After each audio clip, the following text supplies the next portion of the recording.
Welcome back to Detailed, an original podcast by RCAT.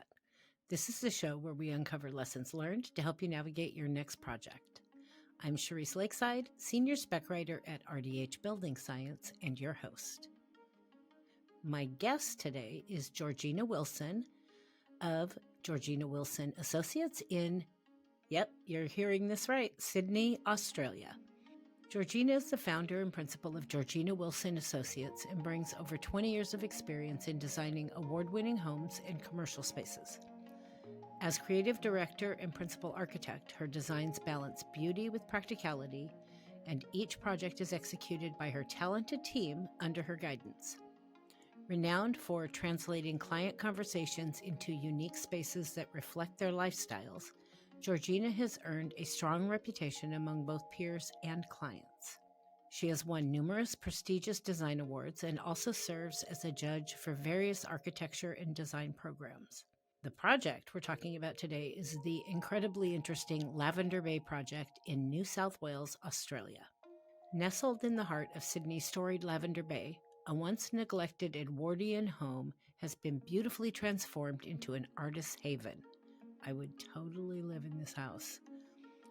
Architect Georgina Wilson, in collaboration with homeowner Mary Lou, reimagined the 1907 property, preserving its heritage charm while infusing it with light, flow, and connection to its spectacular surroundings.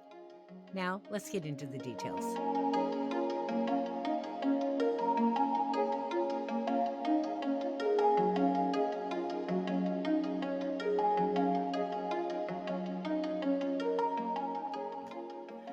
Welcome back to Detailed. My guest today is the lovely Georgina Wilson of Georgina Wilson Associates in, get this, Sydney, Australia. I'm hoping I know all the Australia words. The project we're going to chat about today is the Lavender Bay Project in New South Wales. That's a place in Australia for all my American listeners if you flunked geography. Georgina, welcome to Detailed. Thank you for joining me today. This is Wednesday my time, or Wednesday at 5 o'clock my time.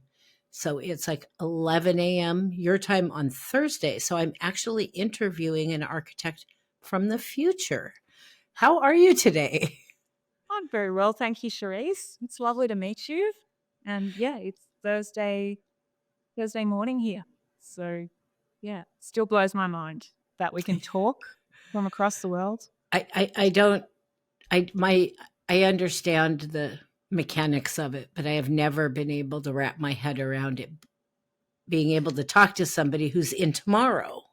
It's just the weirdest thing in the world in my brain. It's like, how can I talk to you if that day hasn't happened yet? Yeah.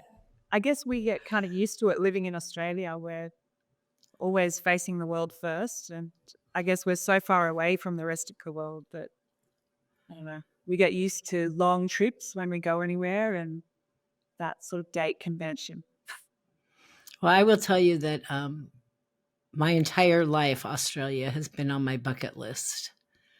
And somehow, someday soon, I am going to get there because it looks incredible. Cool in America because you have the whole world kind of on your doorstep. You have many, many places, wonderful places that are so much closer. And Australia really is at the end of the earth. But that's what makes it special, in my opinion. It's a very special place to live. It's wonderful. And Australians do travel, as you probably know. But I guess it's hard for the rest of the world to want to visit here. And once you get here, it's such a big place. So it only takes like 2 weeks to get there or some crazy amount. And then you need a lot of time to actually do Australia justice anyway. Well, that's because you're ginormous. I mean, that is a huge. My grandfather lived there before he died, but I was just a little girl, so I didn't make it. I never made it over there, but I'm going to get there one of these days. And if I end up in Sydney, guess who's getting a call to go to lunch? Oh, you come and see me. I will. I have already determined that would be a good time. I think that would be good. So let's get right into this. I always start every episode with an icebreaker question just to get to know a little bit about you before we get into the project. So the question I chose for you today, which now that I've met you, I wish I would have picked something else, but tell me tell me one thing that you would like to try in your role that you've never done before. And look, actually, there's quite a few things, but one thing, one thing I thought of that just sort of jumps to mind is I'd quite like to design like a yacht, like a one of those super yachts, like a really lovely, luxurious private yacht. Um, because I guess as a kid growing up in Sydney, I've spent a lot of time around moats and on the harbour. Uh, Also, my one of my brothers is a shipwright, and actually, a lot of the best joiners come from that background as well. So I guess boats are just usually built in such a beautiful, uncompromised, efficient way. So I love that about them. And also, I just think they look like such fun. I mean, you look at them in Saint Tropez in the south of France and see all those, beautiful people getting off those boats. And I think I'd quite like to design one myself. I would personally quite like to hang out on one. I would like love it. Yeah. Yeah. So if you ever design your own super yacht, definitely give me a call. I'm on the next flight out of town. I can't imagine it'll be for myself, but we can dream. We could Yeah, we dream. can. You never know. Okay, Yeah. so let's talk about this project. Before we get this is I'm really interested in this home. Before we get started on the project details, give me a little background on this house. How old was it and what shape was it in before you got started working on it? Oh my goodness. Like it was absolutely decrepit. Like, it's in an absolutely stunning location. So you can probably see from some of the images, it's right on Sydney Harbour, just beside the Sydney Harbour Bridge. So it sits on a park, like in parkland, just looking right out into the Sydney Harbour. So its location is absolutely second to none, like environmentally stunning. Uh, and there was a whole row of houses built on that park. I guess it would have been in the late 1800s, so probably 130 odd years old. And they were built sort of as very much part of that maritime, you know, early kind of times in Sydney, with connection. The Harbour Bridge wasn't there, so people had to arrive at this area of Sydney by boat. Uh, across it's across the way from the main part of the city. So I guess over that 130 or so years, the building had had many lives. I mean, it's probably been a boarding house in the past. It's been, home to many different people. And it really had just fallen into complete disrepair. My client had actually owned the house for probably close to 10 years, and she'd lived in it with her three kids. Um, and she'd done as best she could, to make it livable for her. But to be honest, it was decrepit, not even, in my mind, not really livable, not dry properly, not, unsafe, really. Right. Yeah. I think she would agree with me if she heard me say that. I did not realize it was in that shape, and I did not realize it was that old from the pictures that I looked at. So wow, because I know what it looks like now. That's pretty incredible. I have to ask. I'm going right. See, I'm going off script already. Did the owner have the option with the house being that old to tear it down and just build a new one, or okay, wasn't Heritage. allowed? No, absolutely not. It's a heritage item in a heritage conservation area. Like there's a row of houses in that vicinity, all face onto the park in varying degrees of disrepair. Or some of them are quite good, but a few of them are very bad. But yeah, North Sydney Council is the local council, and they're just absolutely obsessed with heritage and, towing the line as far as that's concerned. So, which I guess is fair enough in a sense. Yeah. I've worked with a couple of those groups. So I know what you mean, but I was just curious. When you said 130 years old, somehow I missed that in the project I mean, information. That's old for Sydney too, because I mean, unlike Europe, say, or some parts of North America, there's nothing really, really old, if you know what I mean. It's Yeah. maybe a few hundred years. It's about as old as we get. Yeah. Well, color me impressed now that I know that. So, and I'm going to quote here for a minute, but I understand this home is in what your description said, the bohemian pocket of Sydney, known as Artists Row, set in Wendy Whiteley's secret garden. I had to look that up. I know That's what that right. is now, and Yeah, overlooking the harbor. that's What right. was the owner wanting? Tell me a little bit about the owner and what they were wanting to achieve, taking this decrepit, by the way, I love that word, this decrepit home. What did they want to turn it into? Well, I mean, Mary Lou is the name of the client, and she herself is an artist.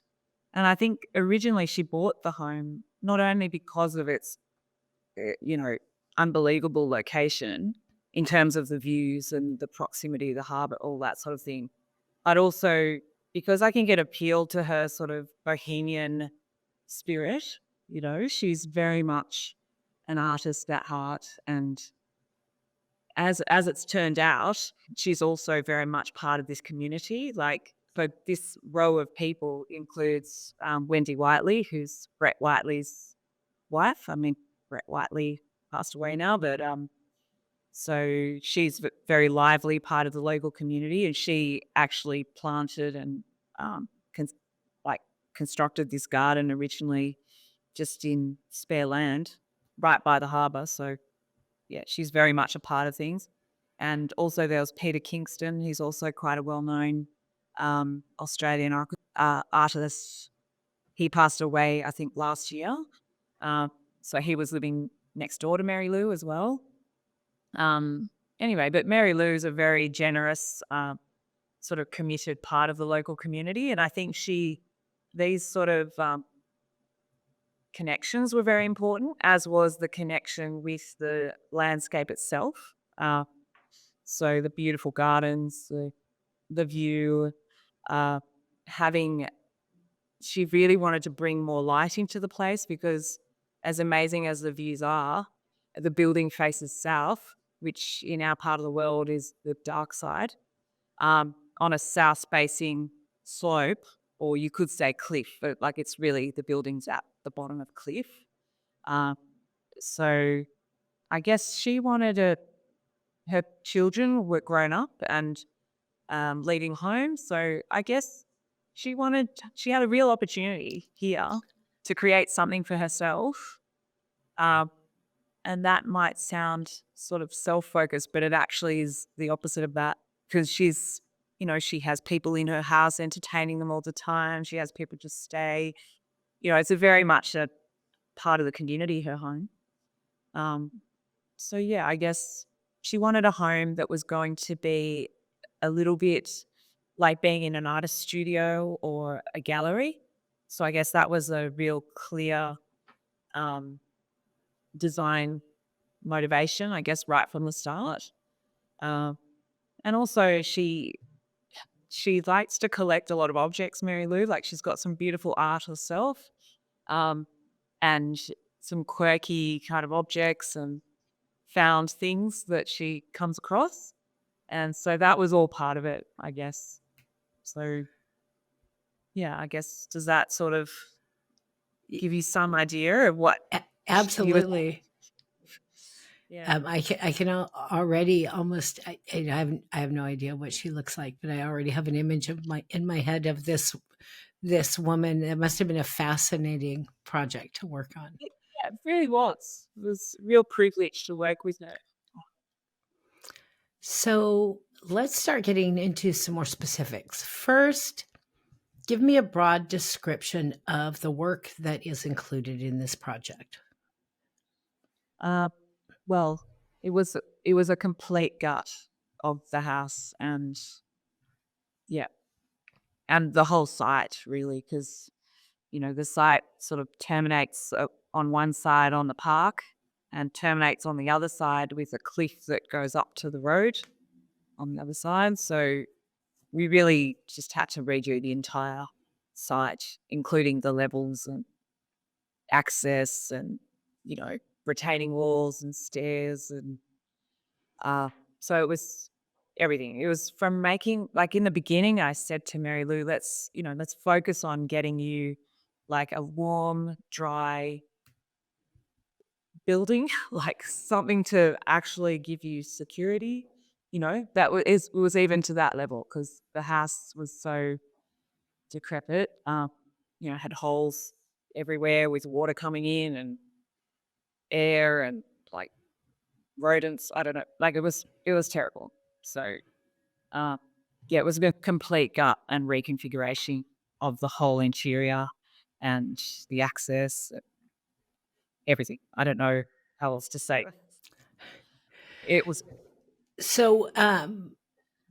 So, what spaces was the owner asking for to have? Okay, you've gutted it, so now you somewhat have a clean slate. Although I know this wasn't easy. Don't don't get me wrong. I know this wasn't easy. But what did she want? What kind of spaces was she asking for in the house?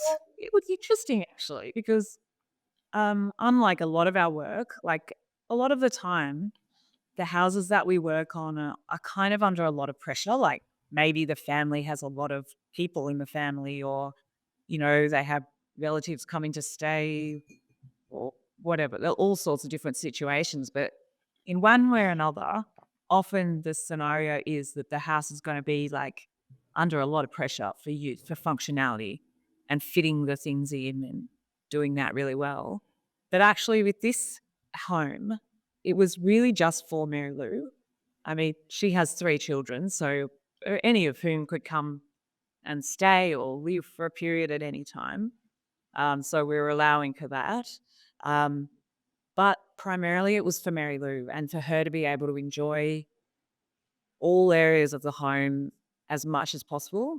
I mean, she is an artist, so she wanted some significant studio space for her to do her screen printing and her other various projects. So that was part of it. Uh, but I think actually the biggest thing was, first of all, she wanted a great place to entertain. So she used to be a caterer in a past life. So like she's amazing. She could do everything. But so she wanted a proper, like, really robust kitchen where she could entertain to her heart's content and, invite people around to enjoy this beautiful environment. Um, but I think the other thing that was interesting about it was she was interested to create flexibility, so of the spaces.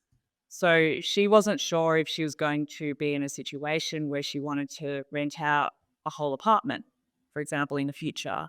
So we fitted out like the downstairs sort of primary living areas, or secondary, you could say, the secondary kind of living areas as so that it could be converted into an apartment, like a standalone apartment if she wanted that.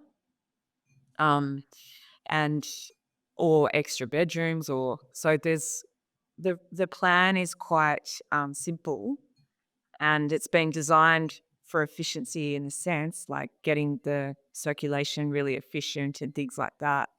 But um, I guess the living spaces are being left a bit flexible because, or like for example, her neighbours, which we're now doing a project with now because they're renovating their house, the next one along.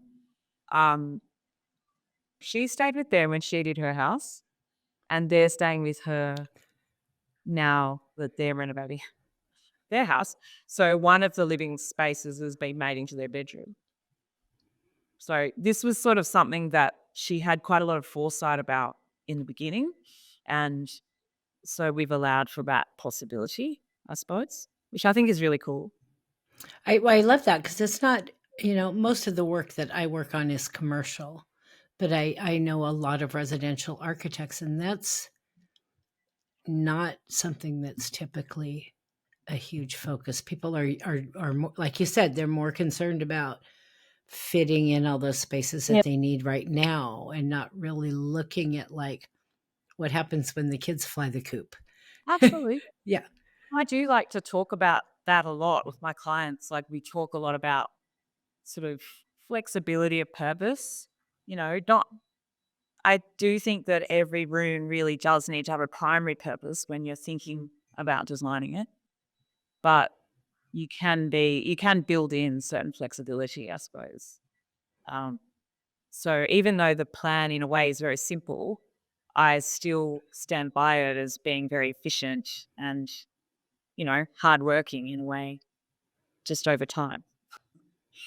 Yeah. I think that's good advice for especially other residential architects to think about throwing that into their conversation with the Absolutely. homeowners or the clients, just Yeah. to get them to think about that a little bit because it's really important. It would be to me. Yeah. I mean, just thinking about it as a hardworking asset, I, I don't know. I just think of it like that. And also that I guess my client was quite enlightened, she was, and just very generous, as I keep saying. I mean, that's just the overriding characteristic of her personality, that she was thinking about all these things and all these different people and, how she wants to live. Um, so yeah, it was very interesting. Well, when I come visit, we need to grab her for drinks as well. I would take you there. She always had Oh, crowd. that would be so much fun to come do a follow-up interview. She would love that. She's a lot of fun. Yeah. Well, Australia just moved up my list. Um, so you have a whole section in your project information. I'm not going to tell people what it says because I'm going to let you tell them what it says, about design inspiration. So talk to me a little bit about your design inspiration here and what drove you, because this home is gorgeous. And now that I'm hearing this backstory of what you started with, I'm even more blown away. Where did your inspiration come from? Um, I guess, when I think about this project, um, it feels like something that I never personally, like I never, and I'm probably not tending to be like this as an architect myself anyway, but like I really don't think of it as something where I put like my personal, you know, design statement, grand statement on it. It it feels much more like a more organic kind of response to the environment around it.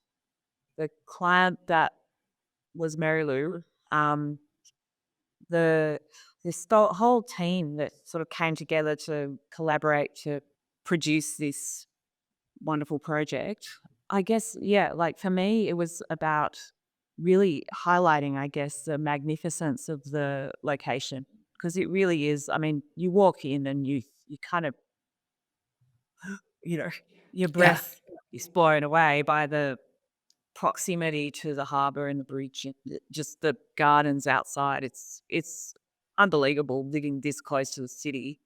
Sydney's a big city. I mean, it's not common to be like bam. Um, so I guess for me, it was about creating a backdrop or a foreground to this kind of environment that wasn't going to compete too much, but was going to let it kind of shine. Uh, so yeah, I guess that's the thing that kind of I think I mean, I really tried to channel Mary Lou's sort of character and personality and vibe through the whole thing. And I mean, she made that very easy because she was such a partner. It's her. Um, I guess we just tried to make it all work, and actually become real. Well, at the end of the day, that's your job. I know that, a lot of architects want to make a statement with their building. They want you to look at the building and know they did it. But I I think don't really that's, that. Yeah. yeah, it's a testament to you that you honored the landscape and you honored Mary Lou, and that drove you. Obviously, I mean, the building is very much part of the sort of Sydney foreshore heritage, of which I'm very familiar with. Like it just, it just felt very natural, I guess. And yeah, why would it? I'm pleased actually because when you're walking there now, you kind of are deceived. It's a bit like the way you say you didn't know it was so old. It's like you just feel like this is the way it's meant to be, and it's like the easiest thing in the world. It just does it as it should be. I love that. Yeah. Another thing I love is talking about challenges. I love talking about challenges because I think that we become better professionals by the things that are hard, not the things that are easy.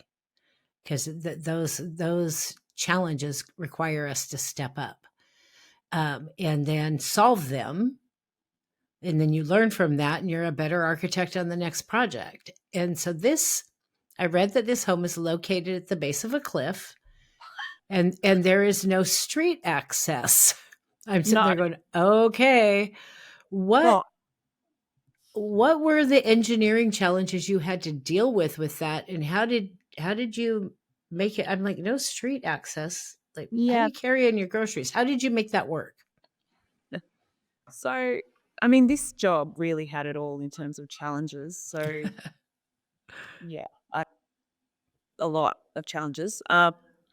I guess specifically engineering wise, yeah, it was very challenging because I mean, yeah, it's at the base of I think it's like a 14-meter cliff, like sheer cliff drop from the roadside to the park side. And I mean, just access alone, as you can imagine, like, the builders had to get special permits for their daily access to take small sized trucks in. So everything was awkward. Um, so that was difficult. Uh, and also, I guess, just dealing with the cliff face, like it's a old stone retaining wall, um, sort of cliff face that was built, I think, when the Harbour Bridge was built. So, that's probably when and also the house faced, sorry, I'm getting a bit confused here, but the house originally was built on the park and used arriving North Sydney via some sort of boat or ferry and come up from the water up the park to the house. But then the Sydney Harbour Bridge was built and a road was built behind the home, which subsequently became the primary address to the home. So the home sort of had to turn around through its life.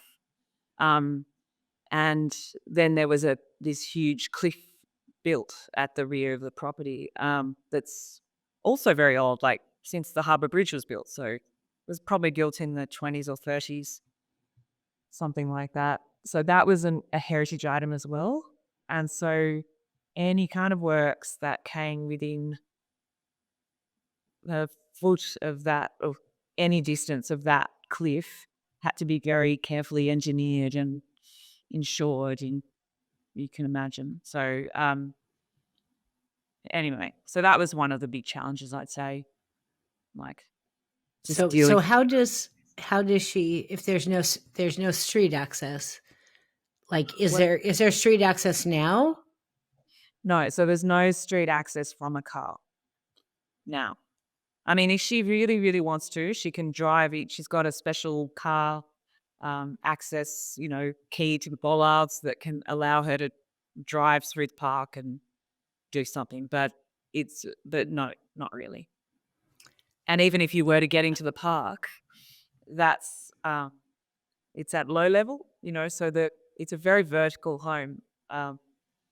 So there's significant stairs to negotiate even once you do access the property from a park side. Yeah. So Is she coming and going on a boat? I mean, Not I'm still clueless here. foot a lot. She walks a lot and just makes her way around a lot by foot, I would say. Wow. No. I need to meet this lady. So, and you've started talking about this a little bit, but I know in the US, we often have additional requirements to meet with local authorities having jurisdiction, whoever that may be, or permitting agencies or sometimes multiple agencies when it comes to what you call a heritage project. We call a historic renovation. Yeah. Yeah, absolutely the same here. I mean, Um, yeah, this job had it all because of just the heritage aspect of the job. The building was so old in so park. tell me about one or two specific things that you had to do on this home due to the local government's requirements that you might not have had to do on a regular house. I mean, yeah, I mean, it's we had to retain all aspects of the existing roofline. So, I mean, it's it's kind of ridiculous, I want to say, because there are parts of the roofline that are not actually visible, like from any public area. I don't know. And it would have been nice. Like, I think in our original proposals, we had sort of more dormer window type um, proposals into the roofline. Um, Also, elements like old chimneys, they can't be removed, even though the fireplace action is all gone. From a roofline perspective, we had to maintain these defunct chimneys, like in the middle of the roof, you know. So, yeah, I guess it would, Wow. I mean, it's kind of bizarre, but like, yeah, there's this enormous respect for the roof lines of heritage buildings, particularly in certain areas. I guess in this situation where you're going to be sort of looking down because it's on the south facing slope towards the harbour. So there's people like looking down the hill, I guess, that can see the roof. But I mean, look, it was an unremarkable roof. There's nothing much that's grey about it. So But she has a useless chimney. exactly. Wonderful. I Well, I might even, I don't know, maybe even like I can say that that was actually rebuilt out of lightweight materials. So it's kind of like a fake chimney, like a stage set almost. It's like has absolutely no purpose, and we had to go to considerable trouble to support, because we're taking everything out just to support these um, useless structures. Anyway, we did the best we could, but that's just one of the joys of working in these type of environments. Uh, it's not the so bad. advice there, just from my past experience, also working on historic buildings, is find out what all the rules are before you even get started, and find out how many agencies are involved. Because here, I've worked on some that had 5, 6 different agencies that don't necessarily talk to each other or agree. That's true, but you know what? I was talking with someone about this idea the other day, like with heritage buildings, what's the first thing you should start with? Should you start, with finding out all the limitations, or should you start with the design? And I was saying to this person, what I think is that actually you should design what it is you want to do with the property first. I mean, that's sort of a bit weird because I know in my mind I would design it knowing kind of roughly what it's going to be. But I always say don't be too limited by the myriad of no, no, no, no, no's you're going to hear along the way. Just, I'd say first establish what it is you want to achieve. Like, from a broad design sense, and then go and, you know, test it against these things. But I guess that's me saying that with a fair bit of knowledge already about what's likely to be a problem. So it's probably fair. Well, I don't know, because I'm sitting here thinking, There's so much, no and no and no. And then I find people get very sort of scared and start to get very attached to like strange little features in the home. And then it makes it very difficult to think laterally and think, hang on, like what would actually be the best design response here? Because, and maybe they're wrong. Maybe the council in the end says, oh, yeah, you can get rid of that internal fireplace. You just have to have a fake chimney on the roof. Like, you don't know. So that's why. But I can see both angles, I suppose.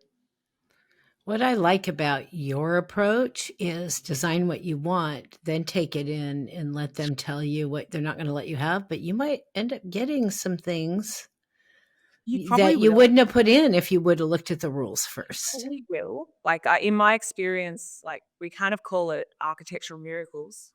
Like in every project, there's like swings and roundabouts. There's things you don't get that you want to get, but you don't get. And then on the other hand, there's opportunities that present or things you get that you don't know why or, you know, that you maybe didn't expect. So yeah, I definitely think it's worth going for what you want. You don't get it if you don't ask, right? It's good. I might just have a slack day. I don't know. It happened to me before. They've accepted things where I didn't expect it. So yeah, I think at the end of the day, go for what you want.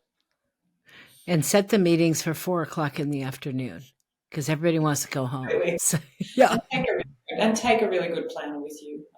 absolutely. So let's get a little more detailed about the design. Let's start with the exterior of the home. Tell me about some of the things you did there. And I understand you've got, these rules to meet, but and not, actually I'm gonna take that a little bit further, not just the exterior, but the enclosure. Whatever your wall assemblies are.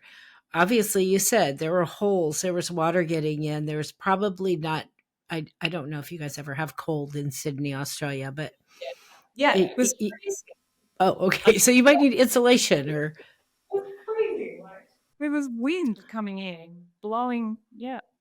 And this is on a south slope, which, so it's not aspect advantage to, if you know what I mean. Like what you would ideally want in Sydney is a north facing slope because that gives you beautiful sun and it's sort of warmer all the time. But in that particular part of Sydney, it's on a south facing slope, so away from the sun. It's cold. I lived in that part, like in Lavender Bay for a year, and I was cold the entire time. So it's true, it can get cold in Sydney. so what did you do with the enclosure and exterior of this home to remediate those problems and make it a good tight home? Well, I mean, first thing was like obviously make sure there's no holes. So primarily around the windows and doors. So there are always quite a few doors and windows in the home. So obviously they were all replaced and made weather tight, of course. I think, also just obviously no holes where the roof meets the wall and where the windows meet the wall. And so things like that. Otherwise, the building itself was brick. So like nothing wrong with that. As a finish, we had to rehabilitate most of it, but double brick, great, insulates really well, keeps the water out really well, nice. Um, what else? There's sort of like some nice timber shingles on the home as well, like I guess inspired by its surroundings as, that maritime kind of world. And in the surrounding homes, there's quite a bit of like timber shingles in the wall plane. So they were obviously they're a great material to work with. Then the roof's just tile, but obviously it's been installed correctly to really work well.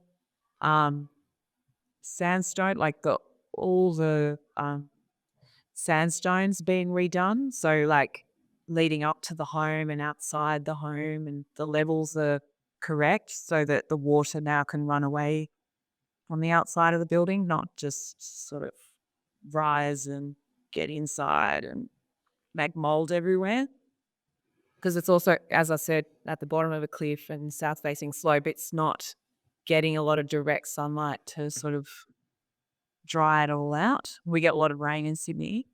So yeah, I guess those were all very easy decisions though. It was, taking cues from the surroundings and things, and just making sure that really good, solid, natural materials were used as much as possible.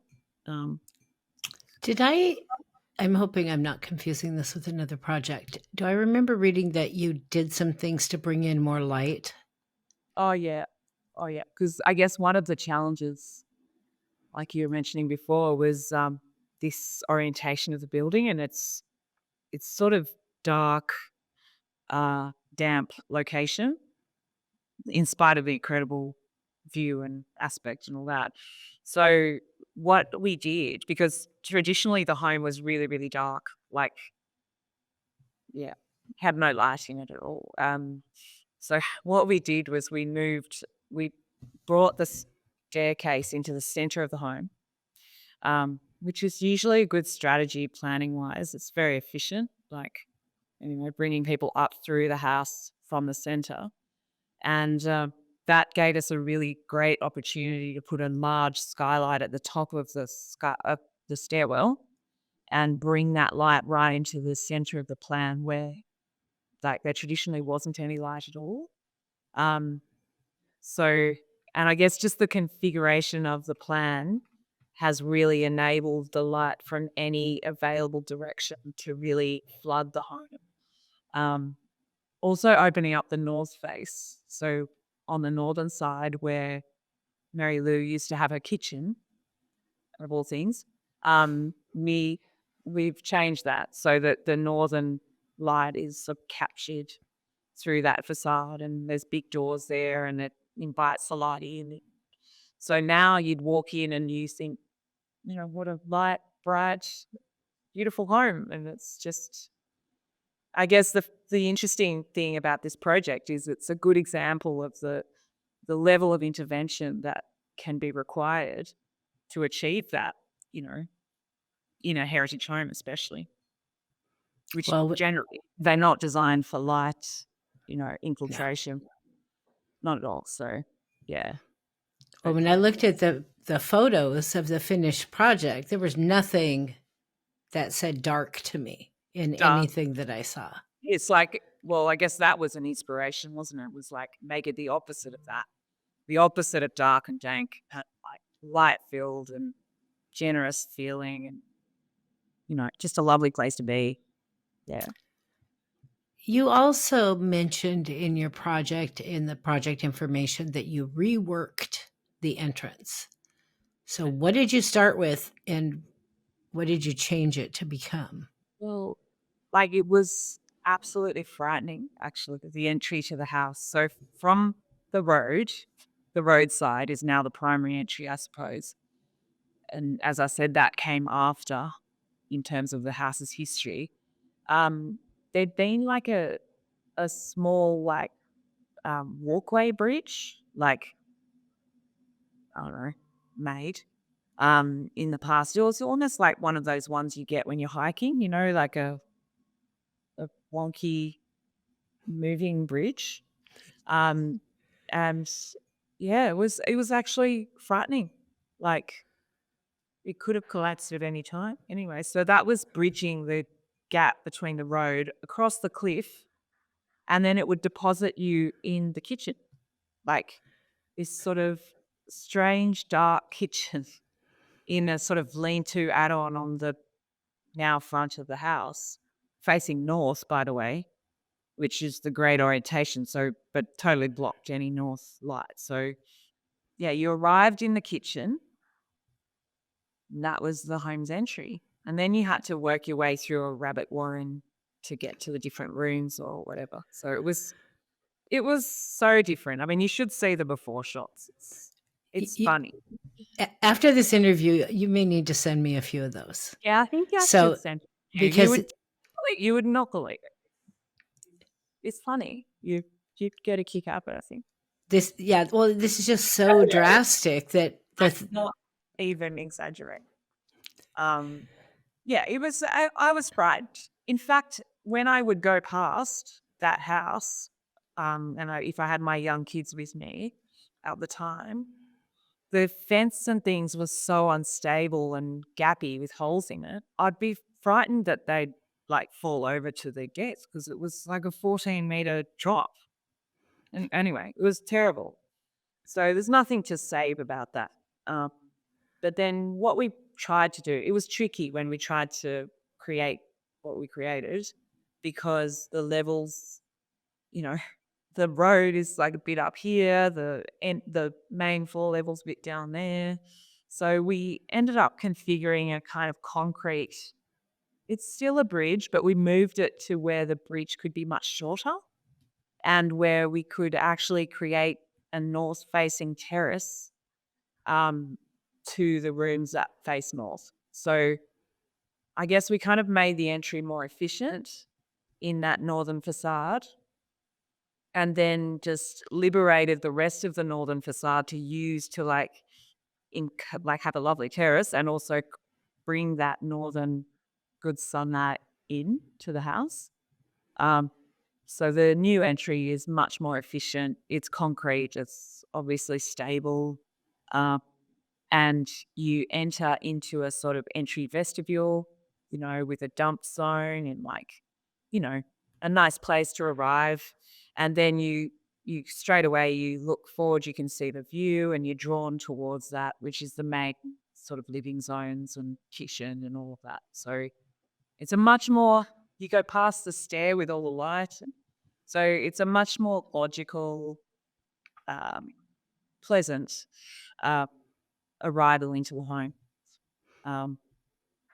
We've also got now another entry at the base of the house. So the house now has two clear addresses. So one entry is onto the park. Actually, that stair's all been redone as well. So because that was all falling down. So now that's all lovely as well. You come into the center of the home from the base or you come in at the front. So it's nice and logical and works really well. Yeah. And nobody's going to fall to their death. And no one's going to die. It's good. That's always a good thing. Yeah.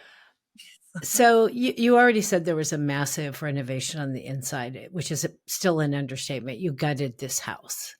Yeah. So we're going to start with the big stuff. You just started mentioning it. You relocated the staircase. I'm like, how do you relocate a staircase? Well, it's a new one. Sorry, I should say. Okay. And then you moved the kitchen to, sounds like the other end of the house? Well, actually, we moved the stair and the kitchen to the central part of the home, which is kind of typical for my work. I talk a lot about efficiency of plans and all of that. And generally, if I was to reverse engineer it, I would say that often the best answer is that the stair goes somewhere central and the kitchen goes somewhere central too. And this is a really good example of that because the stair is now the part of the circulation of the home, like going up through the house, and such a vertical home, so it really matters.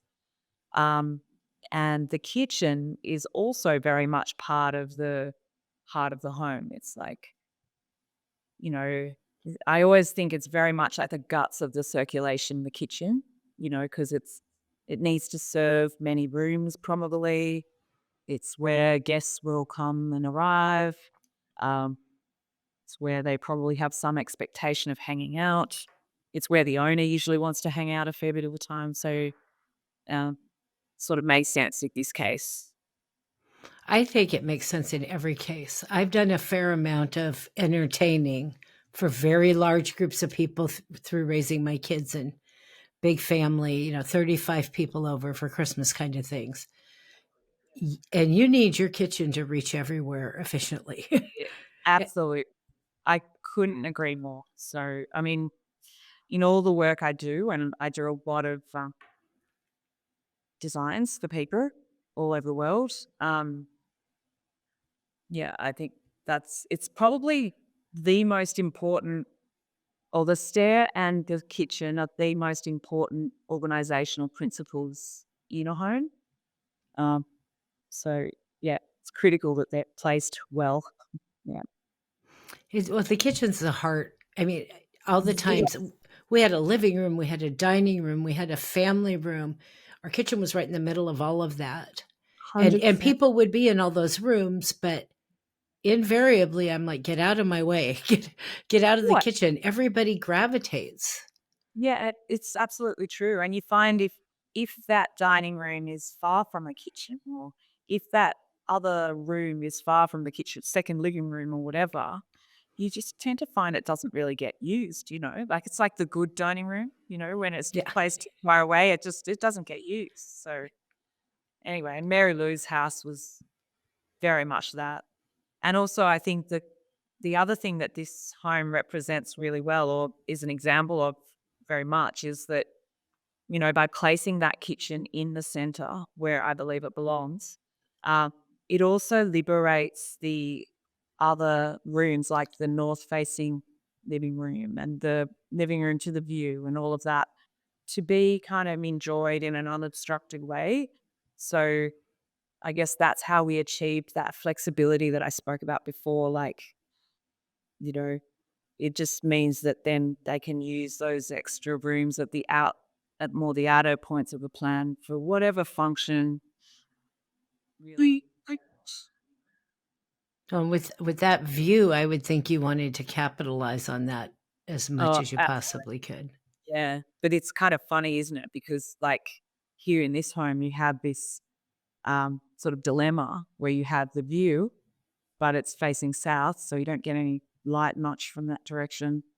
And then the north, you haven't got a view to speak of, and it's quite pleasant enough, but it's not the view. And that's where you get beautiful north light. So it's this uh, dilemma, I suppose, playing those. I just want all of it. I want the view and the sun. Yeah. Just, That's yeah. the answer. Yeah. Yeah. That's the answer. As it turns out. So I have to say that I really love the neutral palette in this home. I'm a bit of a minimalist. I don't like a lot of busy. I like things to be real clean and real. So as soon as I looked at it, I was like, I want to move in. Can you highlight for me a few of the unique, or I had asked for, a list of some notable products, and I got like a 30 pages of, and I'm This like, way. oh my goodness, I don't even know where to start with this list. So I thought, no, I'm just going to ask her a few unique or special things you did with the finishes or the interior of the house. I guess like you, I guess I have a natural uh, preference for more subtle, minimalist type of interiors. I can't deny it. Um, but I guess in this case, I was really thinking the the hero here is the view. I mean, it just would be wrong to me to try to clash or compete with that in any way. So I really just went about trying to show that in its best light and have that just, yeah, get that effect where it takes your breath away. You come into the home, the whole thing just takes your breath away. And it's not because of any one finish or whatever. So I guess with the finishes and internally, we worked very hard to choose elements that again were natural, natural materials used, very sensitively in their context. So, and also Mary Lou, I think, because of her desire to have the feeling like the home is an art gallery or a studio, I thought was such an appropriate concept for this home because of the view as well. Like it's like the whole home is just a art gallery, and part of it's the view, part of it's the artworks and the things that Mary Lou wants to show. Um, so yeah, I would say it's fairly calm. Mary Lou wanted sort of whites on whites and textures and things, so we chose like whitewashed timber floorboards. Set a really nice sort of calm base. Then we've got a few. It's quite restrained. I mean, I almost find it a little monastic. Sometimes I feel like it's quite beautiful in that way. It's a little bit monastic. Like we didn't go for too many tricked up things, but then where Mary Lou did want to invest in some sort of hero elements, like the Calacatta Oro marble island, she was quite uncompromising about it. She wanted the best, the most beautiful stone, and we chose, this stunning Calacatta Oro slabs for that. And she was uncompromising too. She wanted it to be a slab, look like a real slab of marble. And, she didn't want seating or anything like that. She just wanted a big slab of marble. But that was quite lovely and sculptural. And we did a little bit of polished plaster just here and there to sort of get that just that monastic quality again, I guess, just focused on the forms and the sculptural forms of things. We chose some warmer walnut timber for some highlight details in the kitchen, which I think have been beautifully done. The joiner was great with that. And also, like, I really love the way the stairs formed, actually, in terms of the finishes, because it's designed to sort of look like a ribbon, just sort of floating up the house. And I think it really does feel like that. It's made out of steel and painted in a micaceous iron oxide paint, which is the same paint as what they used to paint the harbour bridge. So it's sort of just referencing all these local things. I think that's why I also love the shingles, but they're more on the outside. We did bare jointed board on the inside a little bit, which feels a little bit Sydney foreshore kind of to me. So I guess it just sort of, I don't know, it feels very organic and natural. Like, of course, those are the things you would decide. And very much in collaboration with the client, thinking about what she liked and was drawn to, That Marble Island, I recall reading that she made it very clear that she did not want it to look like basically like a kitchen island. Yeah. Which is that it needed to blend and it needed to look like maybe a piece of art or She wanted it to be sculptural. Yeah. So it was, I guess, about that. I mean, I love that too, because it's really honoring the material. Like, that is a beautiful piece of marble. And, I think it's only right that it's honored in a, treated like the piece of art that it is. It's, it's not just a servery, it's a beautiful piece of marble. That's a beautiful block in that, really feeling the essence of the marble. I think that was a wonderful direction on her part. Yeah. Were you able to source that locally, or did that have to come from Italy? Or Came from Italy, but we work with some stone people here, and when it comes time to select the marble with a client, we usually go and they select the piece that just feels like it's for them, that they adore. Because I think if you're gonna, I'm a big believer in use the marble. go with the marble. Like, don't use the reconstituted stuff. Don't, you know. And I think you can see it in Mary Lou's project. It's none of the fakies have anything like the depth. It's just not the same thing. I mean, use something else if you want to use fake. You know. I And this, couldn't. I mean, Calcutta Oro is like probably the top one I could think of, but and it's also my favorite. But you know, there's plenty of cheaper marbles, but I'd always say go with a natural marble that speaks to you. Like, Well, it's an incredible piece. I mean, it is. that jumped off, and I'm looking at a picture, Yeah, and I and could tell that wasn't the fake stuff. of course. I know when you walk in and you see a fake one, it's just like, it's sad, isn't it? It is. I couldn't agree. I'd rather go without. I would rather have something else. Use something else. Yeah. Use like I've got a table that I made in my own home that's like the marble was actually very cheap. It was $900 for the whole slab. I think it's called marble something. Whereas, you know, it's beautiful in its own way. It's just so there's options, but not the fact. Not the just.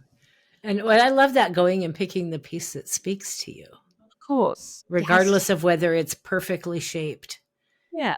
You know, or speak to you. I think exactly. if it's an investment, you know, marble piece is such an investment. It's like has to be honored in the design, and I think the owner has to choose the piece that speaks to them. I mean, I can suggest, like, I would always suggest Calcutta Oro because it's my favorite, but you know, the other clients go away and they choose other things. When we go to choose, there'll be something pink that speaks to them and they choose that.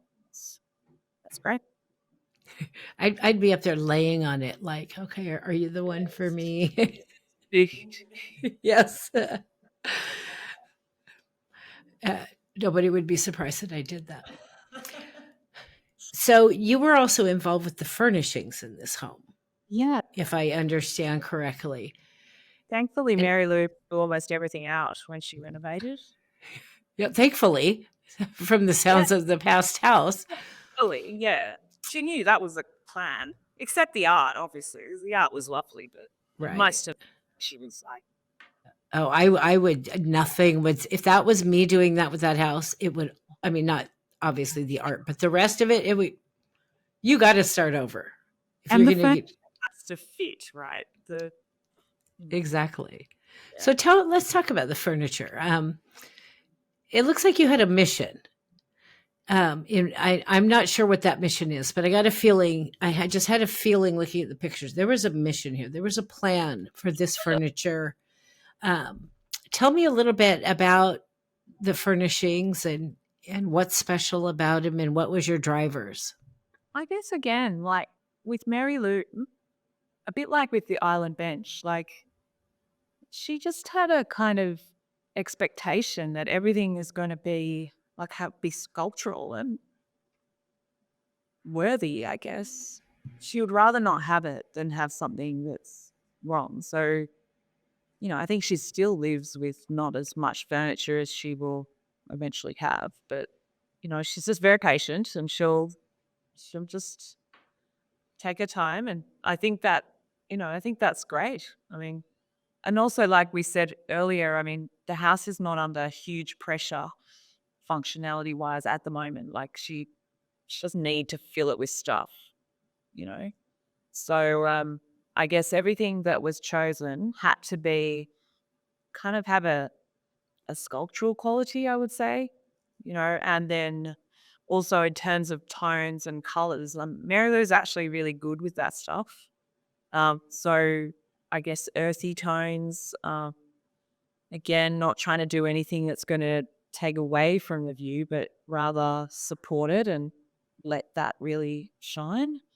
But then when you look at some of my favorite items, probably my favorite furniture item, I'm trying to think, is probably between two. It's probably like the Deseri, what's it called, the yoga seat, you know, by the fireplace, where it sort of can fold out and become a lounge. It's so playful and sculptural. I just Love that. And the color of it just sets all the other neutral tones like alive. And the other item I really liked was the oh, can't remember now. The Edger, the Edger uh, rock on the rock sofa down in the lower living area. Again, it's just so playful and of the ground and whimsical.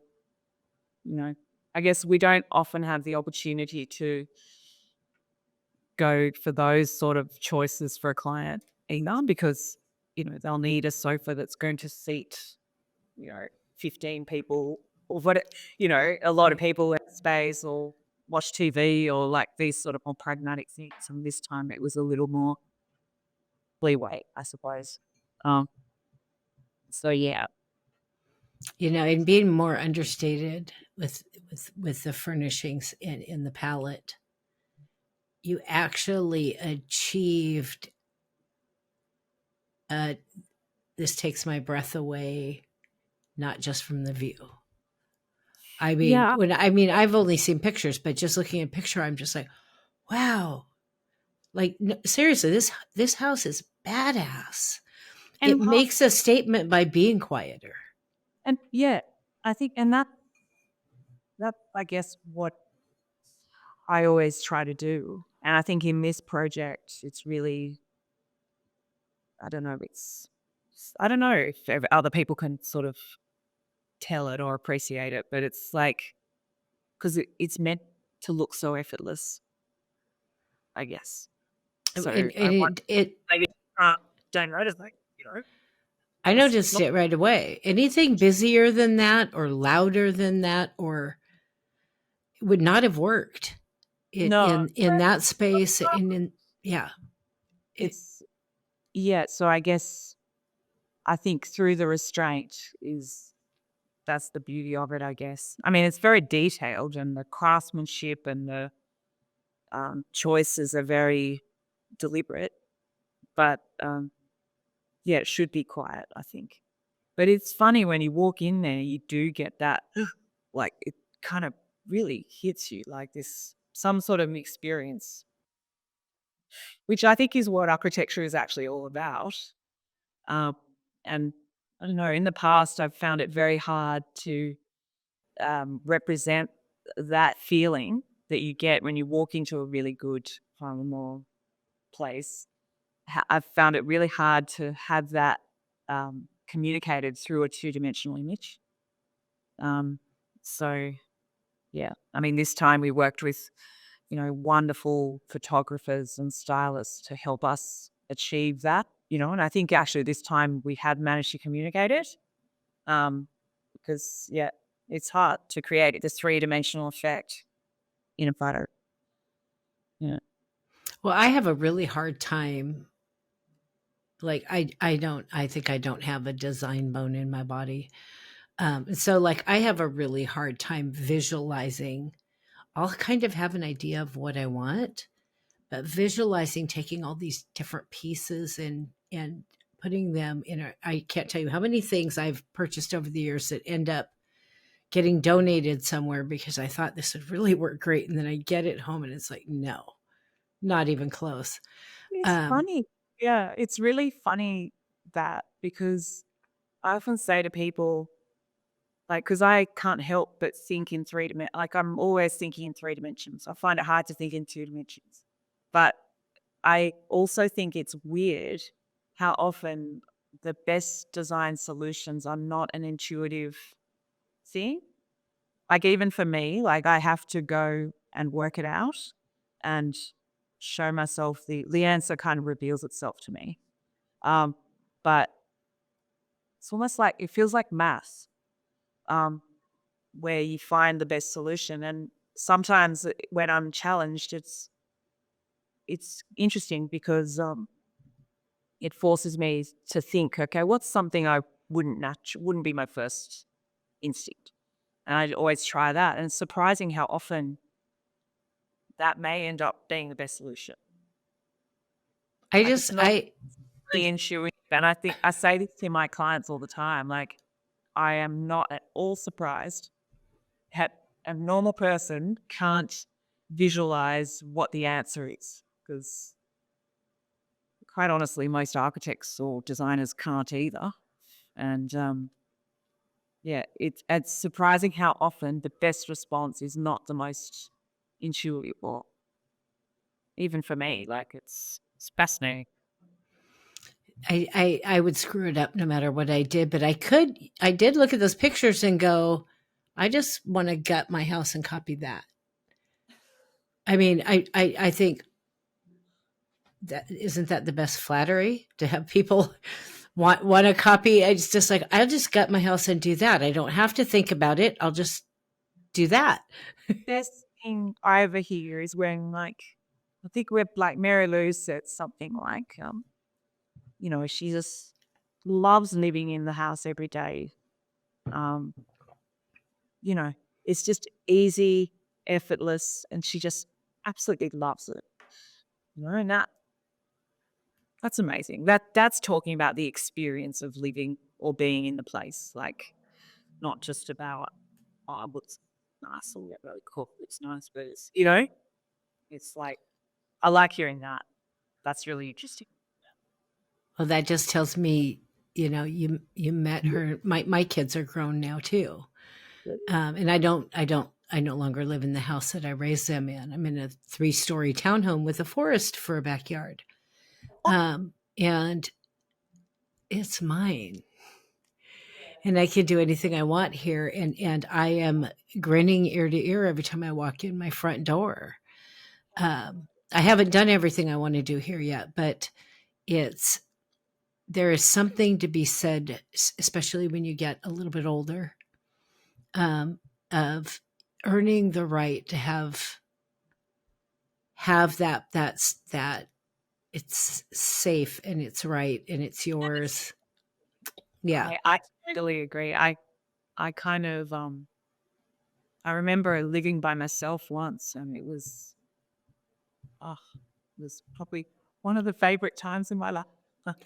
And I think especially like after your kids are grown and you've done all that hard work and lived with countless others for so long, just to have that control over your own environment would be such a privilege. Yeah. Oh, it's beautiful. We won't talk about that, but it's beautiful. Call me anytime, I'll share. So tell me about your choice, one difficult design challenge that you faced on this project, and tell me how you fixed it. Teach me something.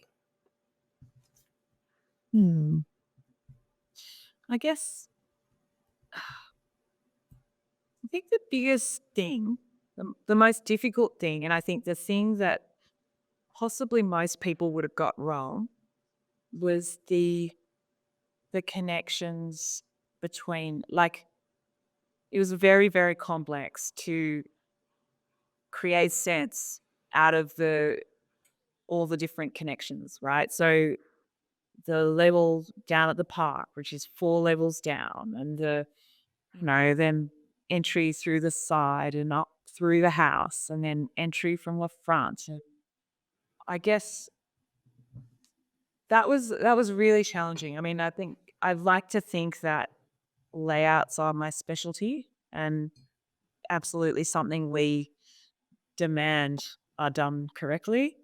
But I think even for us, it was pretty challenging getting that stair working right, working as hard as it possibly could, connecting all 1, 2, 3, 4 levels, and then still just being really efficient.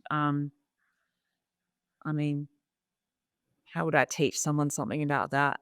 I would just say be absolutely uncompromising about the layout design and how everything must come together. Because especially in heritage homes, you really can't afford to waste any space. It's not like there's infinite space there. It's like you've got a volume you've got to work with. And setting those levels, I suppose, as well, because we wanted to have an attic in a middle level, and like so making those levels all work and stair. all about circulation. Maybe it sounds a bit boring. I love to talk about that sort of thing. So yeah, I'd say making that all work really, really well and having that feel effortless actually took quite a lot of work and expertise, I suppose. Is that stair the only way to travel up and down in the home? Yeah, we didn't do a lift in the end. Partly, I mean, look, normally with a home that's 3 levels or more, I would 100% say absolutely do a lift. But I guess I mean, we could have done it. Like I did do a version where we had a lift, but I guess there's a more inherent problem with the property if you really end up needing a lift, in that you can't actually access it directly off a street anyway. So I think that in the end, the client just decided not to do it, but absolutely normally I would say 3 levels plus absolutely include a lift.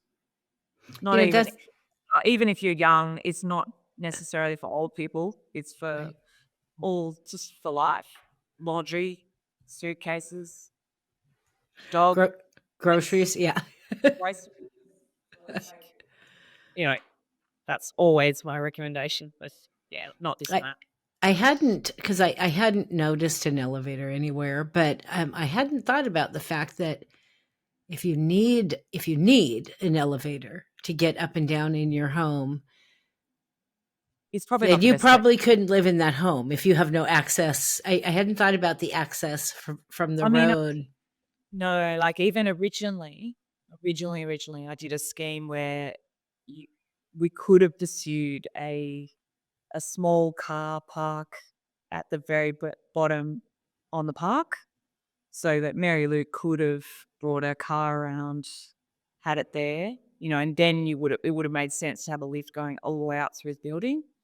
But at the time, Mary Lou just like that would have been a formidable um, challenge with all the agencies or even more formidable than what we did.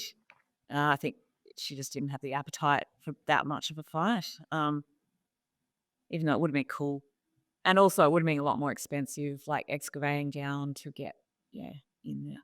So Interesting. I like the idea though. She could have a really small little car and driven it in to the park, and that would have been amazing. Like a bat cave. Yeah. I want a bat cave too now. What a bat Let's talk about construction for a minute. There's always some good stories in construction. You start gutting a building, especially in historic buildings. You find things in the walls. I've heard some interesting things on these interviews. Tell me about one or two challenges that popped up that you weren't expecting during construction and how you dealt with those. I mean, look, this project literally had all the challenges, and especially through construction because it was COVID as well. Sure, you've heard of a lot of projects that were going on during COVID. So there were like supply delays, and no one knew if they were going to be fired or stopped or like, unable to work or whatever. So that was all right. We got through. I mean, we just kept working, and that was okay.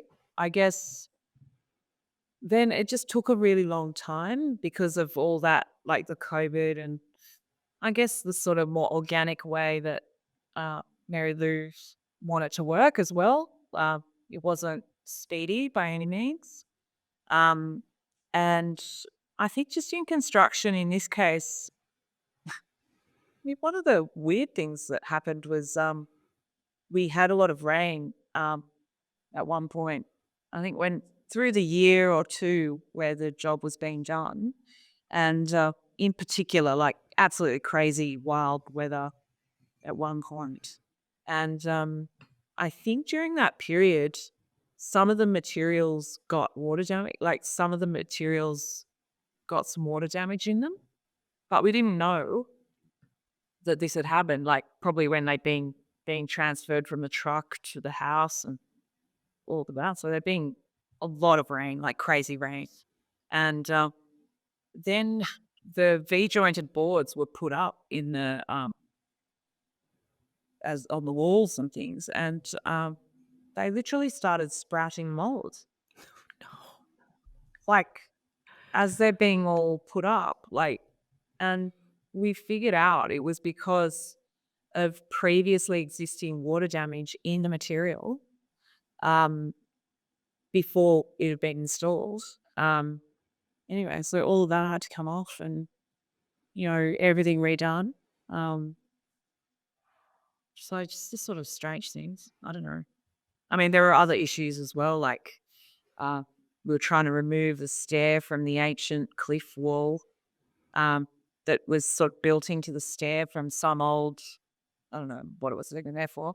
It was an old stair along the wall, and like in the end, we couldn't guarantee that we could remove it and not have the wall fall down without incredibly expensive, extra structural work. I mean, we were going to do some, but whatever. So in the end, we had to just chop, I don't know, it was like 2 meters off the building because like we just had to leave it there and encase it. Wow. So it just stuff like that. Yeah.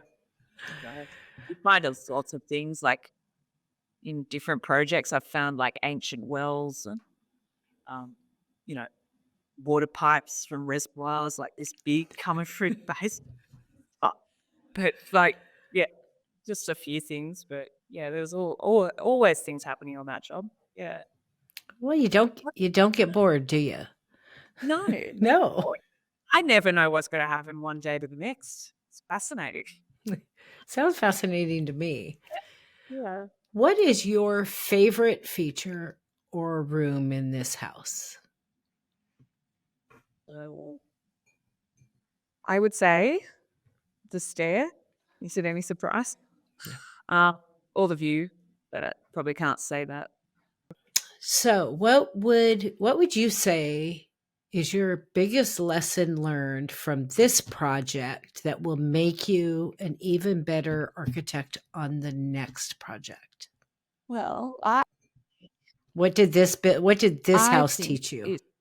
this house and this project, and I probably should also say, like, the project architect on this job was my late colleague Jade Young, and I guess what I observed, because I wasn't the project architect, she was the power of just tenacity, like, and the power of a deeply committed, collaborative team, I suppose. So, I mean, just to give you some idea, I mean, Jade was literally on the phone to Mary Lou every day for 3 years. Day after day, problem after problem, every day. She was on the phone to Mary Lou every single day. And I guess, yeah, it's just interesting, like, because there would have been so many things that could have stopped this job in its tracks, like, from COVID to the heritage things to things just falling down when you didn't expect, or every single thing. There were so many things. And I guess just sort of keeping going, like just one foot in front of the other, keep going. It's going to be harder than you expect. It's going to take longer than you expect. It'll cost more than you expect. But I think you just really have to keep going. It's surprising how much it takes, to achieve this kind of results, this kind of home. I absolutely think it's worth it, but it's, yeah, I guess that's something that I observed, and I guess I think about still. Yeah, just to try harder, That's keep trying every day. Just keep going. Yeah. That's a deep level of Really. commitment. And if you're ready to do that, then you have this And resulting it's not gorgeous just, home. it's not just the designer or obviously, it's the deep level of commitment from the client. She was there every day too, trying and, finding things and the builder too, and all sorts of craftspeople and that we worked with along the way. I mean, yeah, like really takes a big level of commitment from every person in that team. Yeah. So before I get to my final two closing questions, take a minute to tell me what's coming down the road from Georgina Wilson Associates. What are you working on now? What am I going to call you for in a while and say, come back and Yeah, talk to me? well, we're doing a really cool house, which I'm excited by in Gordons Bay. And we're trying to create a Mediterranean villa there because it's right on uh, the beautiful Gordons Bay. And you won't know it because you're not from Sydney, but it's basically on the beaches side. So, a few beaches down from Bondi. And it's this gorgeous little cove called Gordons Bay. And so this house is right on another cliff, right heading down to the water there. And so, yeah, we're busy now, sort of in the final stages of the design. Probably start building that next year. A beautiful Mediterranean villa because the clients are Greek and um, they want to sort of evoke those wonderful Mediterranean vibes. So that's really fun. Um, and another house, which we're just finishing off now, it's like a parkside villa, I suppose, in Rose Bay. All the jobs have bay in them. That's Sydney, isn't it? It's all about the bay. Um, so that's a beautiful home as well. And they're sort of coming to the end there, but it'll be a little while longer with all the landscaping and finishing stuff. So that's looking pretty exciting too. And another thing we've just started, which is not a project, but it's kind of a project, is our YouTube. Like we just started YouTube. And I'm looking forward to that because it sort of gives me the opportunity to go a bit deeper into some of the, issues about good design and how we do it and how we achieve it. And so I'm looking forward to that. Just we started on a few things already, and um, I don't know. We'll see how that goes. Yeah, product reviews. Just I like the idea that I can help to I don't know, talk about the importance of good design with normal people, not just designers. And so, yeah, I guess it's just furthering that whole mission. Yeah. Send me the link to your YouTube channel and I'll add it to the Oh, written thank you. That would be. description for the episode. So, because otherwise, I'm going to get a bunch of emails saying, "How do I find the YouTube channel?" If they can't find it I'll quickly. get. So you'll save. You said it out loud. Now you Yeah, got to send me the I link. don't remember what it's called, but it's like anyway. We've just started. It's fun, but Yeah, I'll send you. So yeah. that's okay. Absolutely. So I always close with two questions, a broad industry question and then my final question that everybody gets. So starting with the broad industry question. What are some of the challenges architects need to be thinking about when taking on a major renovation of this type in a heritage home? Give me your best advice to help me start off on the right foot. Well, I guess there's two things that come to mind here. Like number one, I guess a bit like we were saying before. I guess the best heritage projects are the ones that know when to, um, keep things and when to throw the rule book out entirely. I think it's a real balance. So, with that in mind, um, my preferred approach, and I know it's different from your preferred approach, but my preferred approach is to start the project by really thinking what you want to achieve from that property or site or whatever, uh, in a very I kind of think of it in a very lateral way initially. Like, what is this home or property crying out to be? What does it need to be? You know, and then I'll probably draw up some sort of master plan for the property, and then start testing that against the sort of more codes driven or agency driven rules, um, just to see how I can creatively adapt, maybe. Um, and the other thing I'd say to other architects is a little while ago, on my social channels, I did a sort of, I don't know, I just threw a question out there to the masses about, you know, how could architects be better architects? Like, what would you want from your architects? Like, why are they not loved as much as they could be? And the thing that just smacked me in the face that came through absolutely loud and clear, we got like thousands of responses. So it was actually quite an interesting exercise. The one thing that just came through loud and clear was the need for architects to be really, really good communicators. And it's not necessarily about heritage jobs in particular, but the more I do architecture, the more I think it's not actually about architecture, it's about communication. It's all about communication and how well you can communicate with the stakeholders and how people understand things and get things done, get things decided, get people to make the right decisions. So I don't know if we're teaching people something. I guess that's one thing I've just been finding more and more.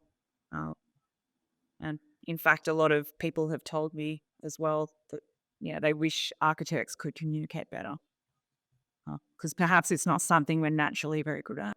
Well, I've been a spec writer for more years than I'm going to tell you. Be naturally And good communicators, but here we are. yeah, well, but my job is to communicate with architects or the engineers, depending on where I'm working. And those people responding had a point. Architects are often not effective communicators. And how do you design the building your client wants if you're not an effective communicator? 100%. I mean, that's what it does relate directly to design. I just think, and I agree with you. I mean, I know a lot of architects and designers, and I must say, as a group, they're not naturally very good communicators. They're not. They tend to be more sort of shy or reserved, or I don't know, academic. But maybe not as focused on communication as what would be good. And I know because I try very hard and I still can't do it that well. I really try hard, but it's still a challenge. And yeah. I will say that, I work with a bunch of engineers right now. Most of my career has been working with architects. And engineers can be even more, focused and wood focused, I think. Right. But I've also found that to almost the last one, that you can draw out that inner person that they don't necessarily put out there. You could totally pull out that inside wild and crazy, or pull out that conversation. You mean from an architect? Or an engineer. Somebody who maybe isn't a great communicator by being a great communicator I agree. yourself. I guess it's just that often in our role as an architect, we're the ones who need to be doing that for our client. And, so you can't really expect that the client's going to be the one with the skills to draw that out of we're the leader, we're the guide to the client. And I can absolutely see the point. I mean, there was a lot of criticism about, in these people's experience about their experience with architects and how they hadn't been communicating effectively. And I think it's really hard. I don't think it's easy because also you're talking about uh, ideas that are perhaps, maybe not everyone you're talking to has the ability to conceptualize things easily in three dimensions, um, or maybe they're very, very stressed because this is the biggest investment they're going to make in their life, and they're just like anxious as anything about the money so they're like, so it, it's already a charged situation. So I think anything that you can do as an architect to improve your ability to communicate with clients, whether that be through words or props or however you do it, um, I think that would go a long way to making better outcomes and, more pleasant experiences, hopefully, for everyone um, concerned. Um, so I just find that interesting and a constant challenge. Well, I mean, I agree with it wholeheartedly. But what I love is when you said you got those responses, it just kind of hit you in the face. Like, wow, that's true. So hopefully the people listening to us today will have that same, like, maybe look inward a little bit and look at, am I considering how it's being, not just what I need to say, but how it's being received, how I might need to change the way I'm delivering it. 100%. Because another thing I've observed is that often it feels like, when architects talk, it feels like they're talking to other architects, not to the owner of the home, or a normie, as I call them. Like a not is a normie, a normal person who doesn't see the world in this sort of weird way that maybe an architect does. Um, so yeah, I mean, I've been forced to confront it a bit because of my work on social, and people really do tell you what they think out there on the internet. Um, but it's fascinating. Yeah, so I hope that other architects hear this and just think a bit about it, how we could do better. I'm curious. I would like to know if there are ways we can do better. Um, That's a testament to you, though, that you're willing to be humble enough to know, because we could all do better all the time. There's always things we can improve, but to take that feedback to heart and look at yourself and say, is there some of that in me, and what can I do to change that? hon- Because that makes you a better architect tomorrow. well, Even I hope so, but you would not believe it's so hard. It is really, really difficult. Yeah, I welcome more discussion about that, but it's like, every day another episode. we Yeah. try to improve our communication, Right. and every day we come across a new situation or something that's just, we're like, how do we do better with this? I don't know. It's difficult. All that matters there, all that matters about what you just said is that every day you try. It's when you stop trying that I have serious reservations about whether you should still be in this if I was business. not wanting to try, that would be really concerning. Yeah. Yeah. Well, I've met a few. We won't go there. We won't go there. Final question. This is the easiest question of the day. Everybody gets this one. I'm being totally sarcastic, by the way, just so you're prepared.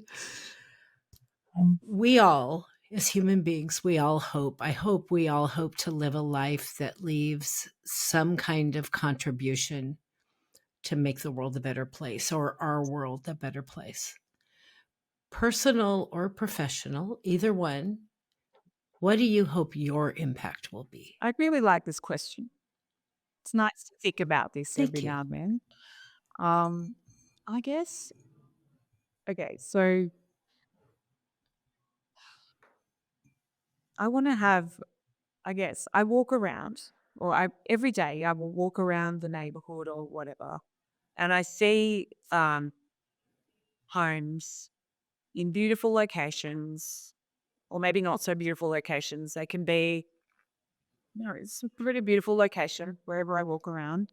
And they're just like most of them really are so poorly designed and so they might be poorly built as well, but so just really terrible. Like it really makes me feel quite sad for these buildings. And I guess I would like to have just more of an impact in being able to improve the design or the outcomes, I guess, the design of more of these buildings. And um, there's no reason why they couldn't be built like to a decent design rather than the way they've been sort of done.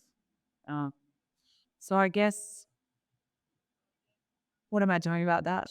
I'm trying to take a discussion about the importance of good design to the masses um, and, you know, give a sort of pragmatic and reasoned and experienced voice to that conversation um, across the world. And I guess in the jobs that I'm lucky enough to actually have come across my desk, I'm just trying to make the world better, like one house at a time. You know who? You know what I mean? So, but I would like to have more of an impact. And I guess, yeah, what I've done so far, on social media and stuff, has kind of opened my eyes a little bit to the uh, virality or the potential to have more impact. Uh, so that's quite exciting. And yeah, I just hope that some of the things I talk about make people think about it a bit more and maybe help them to make a better decision for themselves when the time comes that they're going to make a decision to impact a home or whatever somewhere in the world. So yeah. So I'm going to comment on that. Usually I just stop right there and thank you for being here. But I want to comment on that because I'm a firm believer that when you put yourself out there and you try to do a good thing, you're never going to know fully what impact that has because you don't know the ripples. Like this client in this leaky home with holes, not in great shape, decrepit. I love that word, decrepit. That she walks in, and I guarantee you the burst of joy she gets every time she walks in is something you'll never be able to quantify. Or that person that catches their breath when they walk in. But then they walk away and tell somebody else something. So in your work, you're clearly already doing that. And in this new, effort to talk about good design, every time you get brave enough to put yourself out there and have these conversations, even if you're a little bit quieter, more introverted person, you have no idea how many people that's going Yeah. to reach. You reach one that tells somebody else that tells somebody else and ends up completely influencing something, and that'll never come back to you. Once in a blue moon, it will. That's so But I really want to celebrate you putting yourself out there and having these conversations online and being willing to take what comes back. It's not directed obviously at you personally, but still, nobody wants to hear the bad stuff. hear some things. Yeah. Yeah. But it's yeah, Oh. it's very true what you say, because you don't, especially in this online world, you really don't have a lot of control of. You put something out there like you do with your podcast.